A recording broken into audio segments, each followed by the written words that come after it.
Buenas noches, les extendemos una cordial bienvenida a cada uno de ustedes, esperando que sea de gran bendición para su vida el programa que hemos preparado esta noche.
Le agradezco a cada uno de ustedes el tiempo que nos han confiado esta noche para meditar en la palabra de nuestro Dios.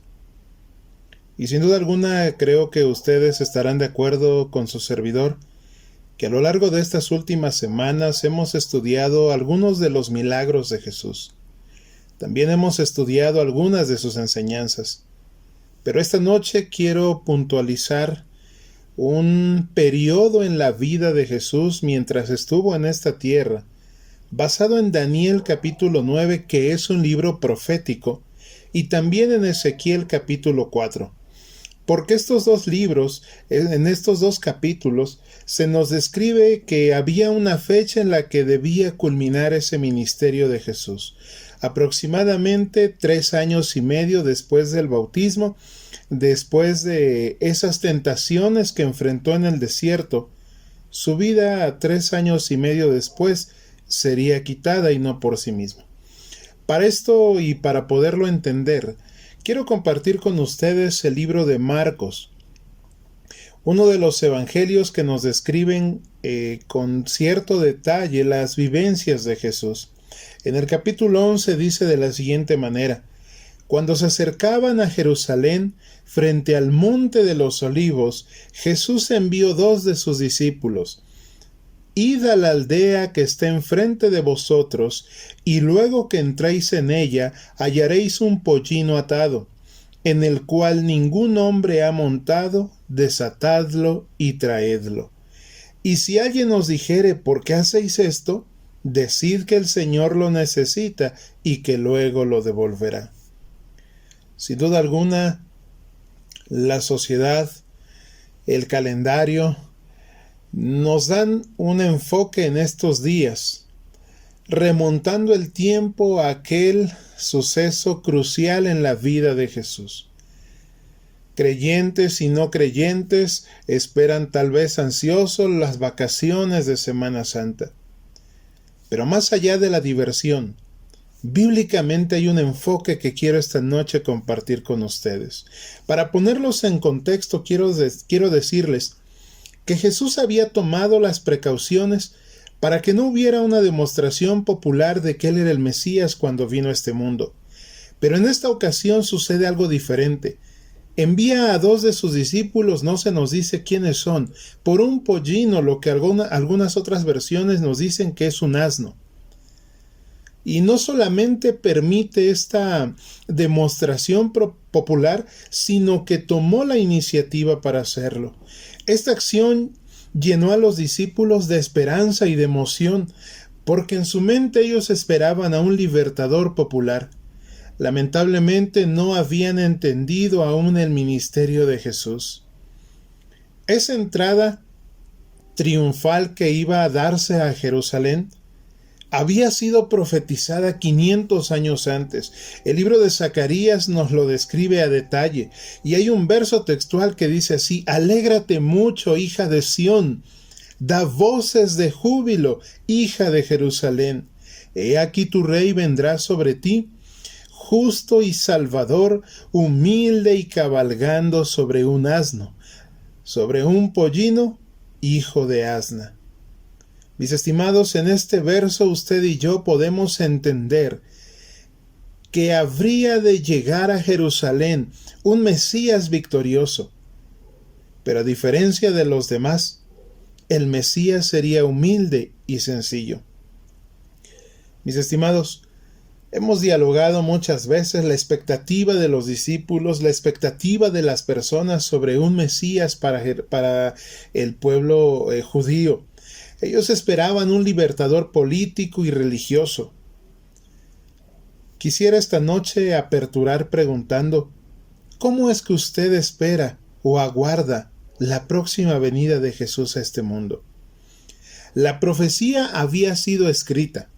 El libro de Zacarías decía claramente que debía Jesús llegar y lo haría en un pollino de manera sencilla. Quienes habían estudiado las profecías entenderían este suceso. Pero también había quienes, ignorando las profecías, solo se dejarían llevar por una multitud. Mis estimados, Dios nos ofrece a través de sus profecías lo que ha de acontecer en el futuro.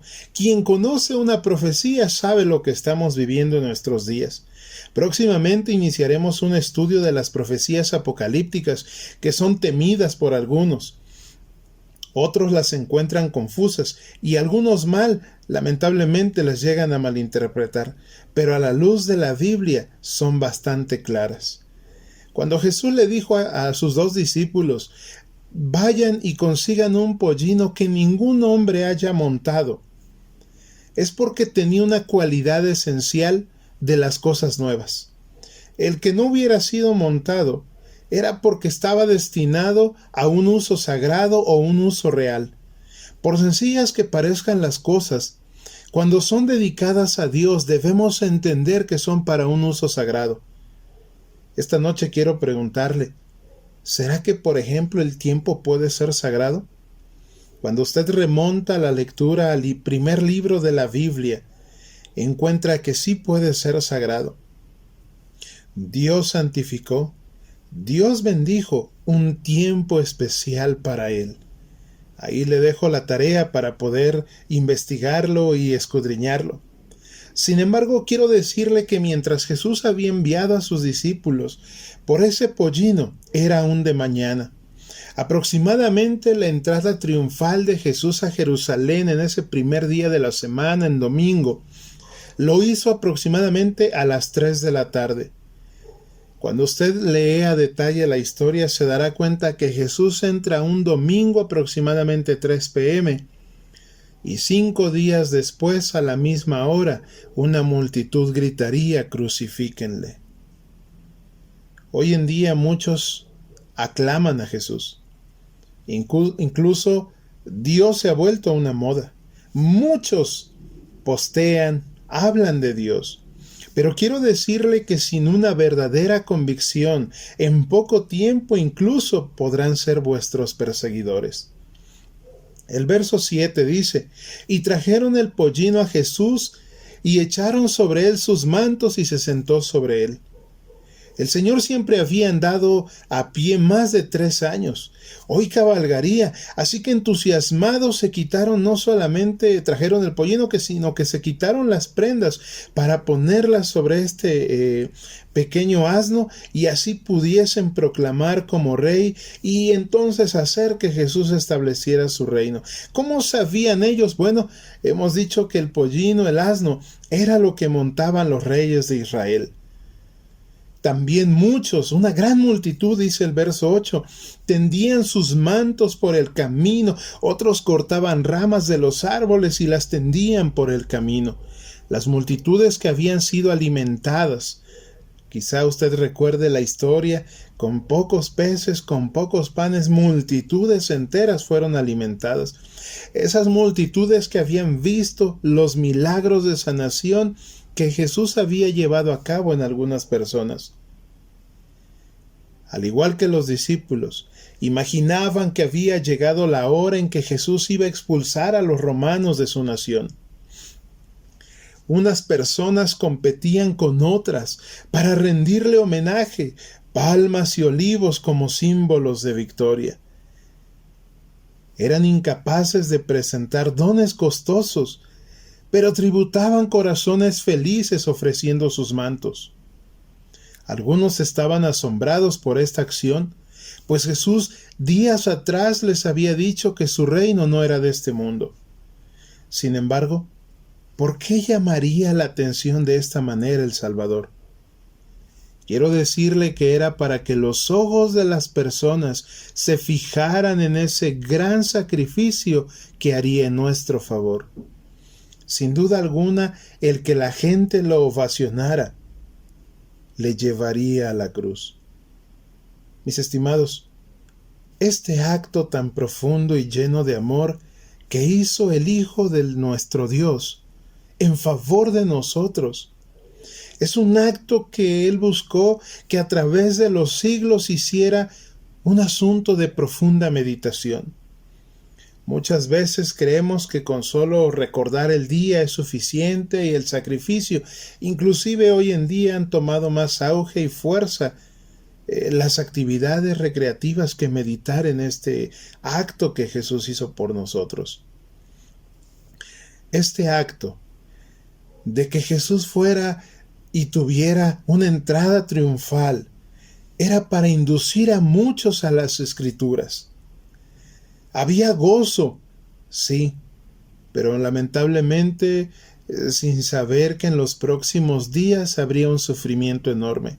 La Pascua se acercaba y no solamente las multitudes que habían estado con Jesús le seguían, sino que las personas que venían de fuera engrosaban toda esa gran multitud que ovacionaba a Jesús. Dice el verso 9, y los que iban delante y los que venían detrás daban voces diciendo: Hosana, bendito el que viene en el nombre del Señor. Alrededor de Jesús se encontraban los trofeos de aquellas obras de amor. Estaban quienes habían sido endemoniados y ahora eran libertados. Estaban esos ciegos que ahora podían ver, los mudos cuya lengua ahora hablaba y exclamaba estas expresiones de Hosana. También estaban los paralíticos que saltaban con gozo por esas palmas, estaban las viudas, los huérfanos, los leprosos e incluso quien tomó la rienda para guiar a ese pollino era Lázaro, el amigo de Jesús que había sido resucitado días atrás. Mientras esto sucedía, los fariseos trataban de deshacer todo esto que estaba aconteciendo. Así que le gritaban a las personas, pero siendo ignorados por ellas, se acercaron al Salvador y le dijeron: Maestro, reprende a tus discípulos. Jesús contestó: Os digo que si estos callaren, las piedras clamarían. Mis estimados, este evento era una profecía. Y las profecías de Dios tienen un cumplimiento firme. aún con o sin la disposición del ser humano. Bendito el reino de nuestro Padre David que viene, hosana en las alturas, exclamaba la multitud. Mientras iban llegando a la cima de la colina, aquel monte de los olivos, se podía observar el hermoso templo de Jerusalén, ese hermoso templo que era un baluarte nacional, al cual también los romanos habían invertido en su reconstrucción. Eran piedras preciosas, metales preciosos y valiosos, los que de alguna manera adornaban todo esto que en ese momento podía admirarse desde la cima de la colina. Sin embargo, mientras la gente gritaba de alegría tratando de pasar esa admiración que sentían por Jesús, notaron que en el rostro de Jesús había lágrimas. Un cuerpo se estremecía como un árbol ante la tempestad. Sus labios gemían de angustia desde las profundidades de su corazón, y esto acalló a la multitud. Mis estimados, no eran lágrimas por el sufrimiento cercano de la muerte en la cruz que se aproximaba. Jesús miraba con lágrimas hacia Jerusalén, y sus lágrimas eran derramadas por esa Jerusalén que había rechazado al Hijo de Dios, por esa nación, por esas personas que rehusaban ser convertidas aun viendo los milagros del Hijo de Dios. Jesús lloraba amargamente. Y yo esta noche quisiera preguntar, ¿qué hubiera sido de Jerusalén si hubiera aceptado a aquel que podía curar sus heridas? Aquel que había venido a salvarla. Ese mismo Jesús que lloraba por el rechazo de los suyos, es el mismo Jesús que hoy intercede por ti cada día y quiere que también alcances la salvación a través de su gran sacrificio. Si tan solo Jerusalén hubiera entendido la ayuda que Jesús quería darle, no hubieran existido soldados opresores en sus puertas. Hubiera sido una ciudad de prosperidad y no hubiera tenido que sufrir. Hoy en día la humanidad, lamentablemente, evitaría muchos sufrimientos si entendiéramos lo que Jesús quiere para nosotros. Cristo había venido a salvar a Jerusalén, pero el orgullo, la hipocresía, la malicia, el celo farisaico impidieron que se cumpliera el propósito. Por eso, mis estimados, no permitan que estas cosas impidan el propósito que Dios tiene para ustedes y los suyos. Jesús vio el futuro próximo de esa ciudad, por eso lloraba amargamente. Esa ciudad cercada por ejércitos en días postreros, esa ciudad que iba a ser sitiada y que iba a arrastrar a sus moradores al hambre y también a la muerte, esa ciudad en la que madres iban a alimentarse de sus propios hijos, en la cual iban a existir pleitos entre hijos y padres, una ciudad que iba a perder afectos naturales. Compare usted lo que iba a vivir esa ciudad, lo que vivió y lo que vivimos en nuestros días. El templo, ese templo hermoso e imponente, la casa de Dios, iba a ser destruida. Pero aún tenía su última oportunidad para aceptar a Jesús como su Salvador. El relato bíblico nos dice que entonces Jesús entró en Jerusalén en el templo y habiendo mirado alrededor todas las cosas como ya anochecía, se fue a Betania con los 12. Mis estimados, cuando Jesús desciende de ese lugar, el monte de los olivos, debemos analizar que entonces entra a su casa, la inspecciona lo que era suyo, y lamentablemente de lo cual se habían apropiado hombres para un fin egoísta, hombres a quienes se les había confiado para que lo cuidaran, pero lamentablemente no había sido así. Jesús discretamente salió de esa multitud y entonces se fue con sus discípulos a Betania, y considerando que el tiempo era corto, mis estimados, se dirigía a orar. Cuando el gentío llegó a Jerusalén, ya era demasiado tarde para coronarlo como rey. En ese templo al cual Jesús minutos antes había descendido, era un centro de vida nacional y religiosa. Era ese lugar donde primero se debió haber reconocido la autoridad y donde los hombres hubieran reconocido su soberanía. Lamentablemente, el libro de Juan dice que a los suyos vino y los suyos no le recibieron. Mis estimados, quiero concluir de la siguiente manera entonces. Después de haber escuchado cómo fue ese suceso del domingo en el cual fue la entrada triunfal de Jesús a Jerusalén, quiero aplicarlo a nuestros días. ¿Qué símbolo tenía esa entrada triunfal? Porque cuando usted lee las Escrituras, sin duda nos narran sucesos y personajes, pero debemos entender que hay aplicación que viene directo a nuestra vida también en tiempos actuales. La Biblia no fue escrita para un solo periodo de historia. La Biblia contiene aplicaciones del pasado, aplicaciones en nuestro presente y también para nuestro futuro. Con esto, mis estimados, quiero decir que el símbolo de esa entrada triunfal, dos propósitos puedo rescatar esta noche. Uno, representaba el pronto regreso de Jesús en las nubes de los cielos, puesto que en el Monte de los Olivos, ese lugar que hemos ya estudiado anteriormente, al cual Jesús se levantaba también para orar, un lugar de oración, un lugar de predicación, un lugar donde Jesús anunciaba la salvación, es ese mismo lugar en el que días después de ser resucitado, Jesús ascendería al cielo. El espíritu de profecía nos dice que en ese mismo lugar descenderá la nueva Jerusalén. Entonces nos está explicando a grandes rasgos, mis estimados, cómo ha de ser el pronto retorno de Jesús.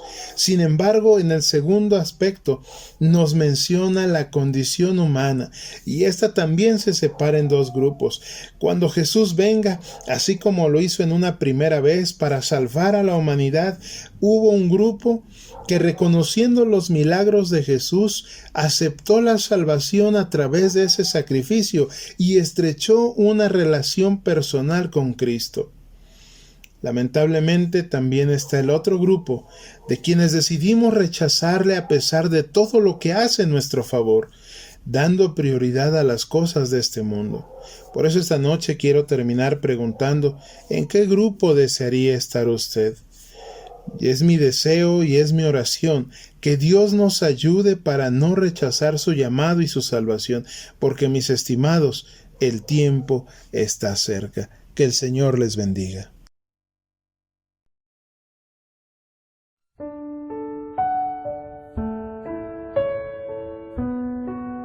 Los esperamos la próxima semana a la misma hora y desde esta misma emisora, e invite a otros para que también nos puedan escuchar.